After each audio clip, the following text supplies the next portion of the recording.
Hi. Okay, so today I'm talking about things that just keep coming up for me like 4 times in the last week or 2 weeks for home inspections here in the rainy Pacific Northwest.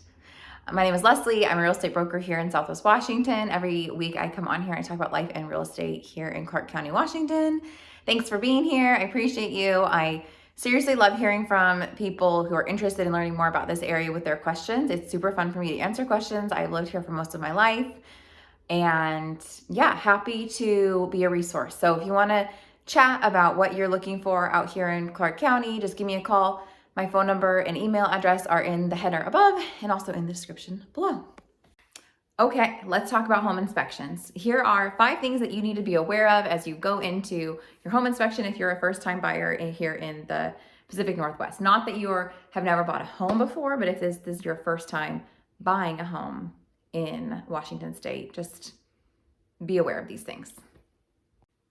First thing, crawl space. Most of the homes around here are on a crawl space foundation. So there is a concrete perimeter and then there's like 18 inches from the ground to the floor system, right? So, or like the joist for the first floor. It is not unusual for there to be water in the crawl space. It is going to be kind of a moist area. And what you don't want to have happen is that there's standing water. Like worst case scenario, which is very unusual, is there's like a spring underneath the house and you have water like coming up under the house, like underneath the vapor barrier. And that's why there's standing water in the crawl space. Most often if there's water in the crawl space, it's because there's some part of the foundation system that there is water coming in. So at a home inspection yesterday, we found out it was because the vents from outside venting into the crawl space were below the grade. So like the soil from outside was basically just like funneling water right straight through the vents and into the crawl space. So that's pretty easy to see like, okay, this is a grading issue. We just need to regrade some of the landscaping over here to keep water away from the foundation. Another reason you could have water in your crawl space is because the gutter system is not working correctly. So if your gutters are full and the water is overflowing, then instead of that water being taken away from the gutters and down the downspout thing and away from your foundation system, wherever it's supposed to go, your water is just overflowing and then falling down the side of the house where it sits at the foundation, and then you get more water into your crawl space. Also not good. So like worst case scenario with water in the crawl space is that the seller, you would probably want to ask the seller to put in a sump pump, or as the seller, like you might need to do that so that the water is being pumped out of the crawl space. Otherwise, it would just need to be like remedied in terms of where the water is coming from, so it's not a continuing issue. Okay, so if you have water in your crawl space, then you obviously have like some part of the foundation system that water is coming in. So you might also have a part of your foundation system that rodents might be able to get in. So having rodents in the crawl space, such as mice, is not unusual. And the way that that is treated is you just get a pest company to come out and set traps in the crawl space. They do like a one-time service to set all the traps. They seal up all of those points of intrusion so that or points of entry so that the mice can't keep getting in. And then they'll come back out like 7 to 10 days later and reset traps, and you can do like ongoing maintenance if you want to. But if you have mice in your crawl space, then sometimes that also would disturb your vapor barrier in the crawl space. The vapor barrier just rests over the soil underneath the house. And it's like compacted soil, dirt, like it's not just like soil outside.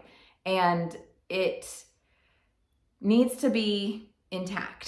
So if you have rodents down there, they might be chewing on it, burrowing into it, there's holes in it, and it might need to get fixed. Okay, I think that's pretty much it of what I'm talking about for the crawl space.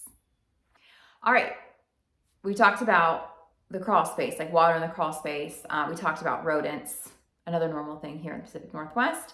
Just wanted to like add on to that. People from out of town tend to ask me about termites and doing a termite inspection. That's like not a thing here. So you can put that one to bed. Third topic is radon. So radon is a naturally occurring gas. It's emitted from the breakdown of bedrock, and it is everywhere in the Pacific Northwest. So if you want to live in the Pacific Northwest, you should understand what radon is and how to mitigate for it. and just be aware of it. So radon can be tested in a home. The home inspector can drop off a kit. It can sit in the house for 48 hours, and then they come back and pick it up, and then you'll get a nice little report showing you what the radon levels were in the house during the day. So usually it like fluctuates throughout the day. My understanding is that doing a radon test during the fall and winter is like the time that you will have the most accurate result, because the house is going to be very closed up and it's going to be cold, and with all of the rain, I guess that increases the amount of radon coming out of the earth. So yeah, so you do the radon test, you can get your result, and then hopefully your result is low and you're not worried about it. I believe that the EPA standard is below 2.7, and I think it's the World Health Organization standard. I will check on that and do a note here if I'm incorrect. Their standard is like below 4. So I have had radon tests. Like this fall, I had one come back at like 16, which was not good. So the seller in that scenario did pay to have a radon mitigation system put into the home. It cost them like around $2,000, so it wasn't the end of the world. And they reduced the radon level to below 2 for that house, which was an awesome result. So be aware of it, research it, and know that mitigation is mitigation. So whether you're buying a new construction home or an old home, if you're mitigating for radon, like the systems are going to function very similarly. Generally speaking, if it is newer construction, I think that after 2010, they started requiring radon systems to be put into homes. So it's like a passive pipe that goes from the crawl space up through the attic and vents off the roof. And the radon pipe, like at the bottom, is the vapor barrier is secured around it so that the radon is like caught underneath the vapor barrier, and then it goes up through the roof and out of the house, and you never have to worry about it. If that is not doing its job, then you would want to do an active radon system, which would actually, they would install a fan in the attic to pull the radon out through the house and up through the roof. So that's pretty much it on the topic of radon. Do your research. It's something that like some people are very worried about, and other people, they don't blink at it. They don't even do the radon test. I'd say of my clients, about 60% actually do the radon test of the home. Always better to know than to not know. Okay, next thing I'm talking about is roofs. We have a lot of rain around here, and so it's not unusual for roofs to have leaks in them. During the home inspection, either inspectors are finding active leaks in the attic space where they're actually seeing wet water coming through, or they see staining from previous leaks. So if you see the stain on the sheathing in the attic space, like you know that at some point this roof leaked. Usually that would happen like around those vent boots, which are up through the attic space through the roof. If those corrode or rust over time or are degrading, then you can have water entry from those. And our roofs around here typically are a composition shingle roof. So you have the granules on them. If there is moss on the roof, then over time, if the owner is not maintaining the roof and getting the moss off, then that can really shorten the lifespan of the roof. Composition roofs, typically it would last 15 to 30 years. It depends on the type of roof that went on specifically and like how much of an upgrade that homeowner did on their house in terms of the roofing system.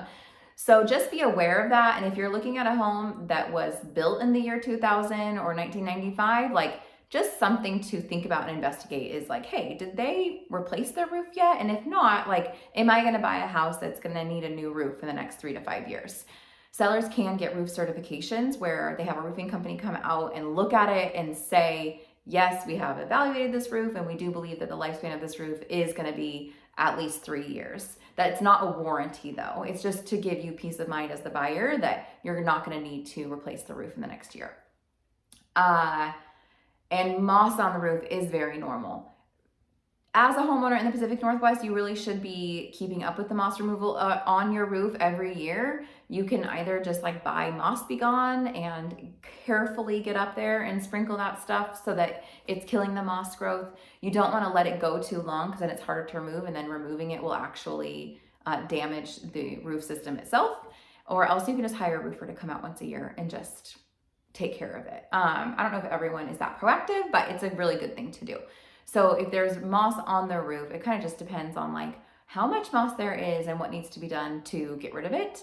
That's not unusual. And typically when I see moss on the roof of a house, my next step would be to contact a roofer and have them come out and give a bid for moss removal or repair, or just to like kind of evaluate the system of the roof. Okay, if you have a roof that is leaking, then you might have water that is being trapped in your attic space. If you have water that's trapped in your attic space and there's not proper venting or ventilation in the attic, then over time you're going to get mold in your attic. And so a home inspector can see that as, they'll see the mold itself on like the sheathing of the underside of the roof. And if that happens, then there are ways to treat it. So we would contact a mold specialist who would come in and they would take a look at it and then give you a bid for what it would cost to treat it for mold. Typically they just spray and that kills all the mold. Like, it's not gonna remove the staining, that will be there, but it will kill the mold. And as long as you have resolved the issue of there's no more water coming into the attic space, then that's not gonna regrow. And they usually will offer a guarantee on that as well. Another reason you might have mold in your attic space is because your vents from your bathrooms that are like sucking out all the moist air from bathrooms, and they should be venting it through the attic, and then you have like a vent from the attic through the roof system to get that air out. If that ducting from the vent in the bathroom is not fully connected to the vent going out of the attic space, then you might have a problem with you're just kicking up all of that moist bathroom air just into your attic where it's sitting. And attics are designed to like have airflow through them. If it's an attic that just has like blown-in insulation, which is what's required by code. So if you just have air circulation, that should be taking care of like normal moisture levels, but it's not necessarily designed to keep an attic dry that is having moisture actively kicked into it. So you would just need to get, again, the root of the problem resolved by getting the vents properly hooked up so that they're exhausting through the roof and not just into the attic space, and then having a mold specialist, if needed, come in and spray for the mold, and that will take care of it. Okay, so we have talked about roofs, attic spaces, rodents, radon, crawl spaces, vapor barrier. These are things that I could just go on and on and on and on about. I'm not going to do that because it's more interesting to me than it probably is to you. But these are just things that I think that you should know if you are going into a home purchase here in Washington State and you are not used to these things coming up. If you're coming from a dry area, you might not understand, like, why is there water in the crawl space? Is that going to compromise the entire foundation system of the house? And it can be very scary. And I just want you to know that there are answers to these questions, and I can help guide you through this process. And obviously, if things come up in a house that are horrible, you're not going to buy the house. And in Washington State, the inspection contingency is such that you just give notice to the seller if you disapprove the inspection, right? You don't have to say why. You don't have to explain yourself. If you are under contract to purchase a house and using an inspection contingency, you have that home inspection done. And typically, the time frame is within 10 days of mutual acceptance. You would just give them notice of disapproval. Like, if something scares you off, you just say, thanks, but no thanks. I disapprove the inspection, and earnest money is returned to the buyer. Obviously, the other option would be to ask for repairs or concessions based off of the inspection results. Okay, thank you. Hope this was informative and helpful. Reach out to me with any questions. Have a wonderful day, and I will see you next week. Bye.